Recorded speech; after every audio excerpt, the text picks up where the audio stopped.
ಅಧಿವೇಶನ ಮುಗಿತು, ಶುರುವಾಯಿತು ಬಜೆಟ್ ತಯಾರಿ. ಸಿಎಂ ನೇತೃತ್ವದಲ್ಲಿ ಅಧಿಕಾರಿಗಳ ಸಭೆ, ಹಣ ಜಮೆ, ಖರ್ಚು, ಅನುದಾನದ ಮಂಥನ.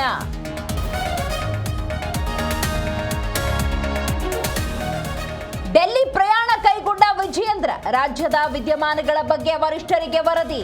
ಜಿರಾಮ್ಜಿ ಕುರಿತ ಸರ್ಕಾರದ ನಡೆ ಬಗ್ಗೆ ಮಾಹಿತಿ.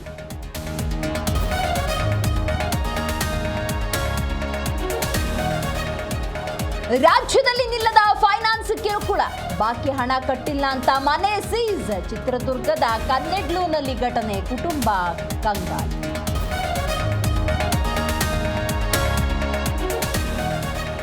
ಮಧುಗಿರಿ ಪುರಸಭೆ ಮಳಿಗೆ ಟೆಂಡರ್ ಅಕ್ರಮ, 74 ಮಳಿಗೆಯ ಮರು ಟೆಂಡರ್ಗೆ ಒತ್ತಾಯ. ಎಐ ದೃಶ್ಯದ ಮೂಲಕ ಅಧಿಕಾರಿಗಳ ವಿರುದ್ಧ ಹೋರಾಟ.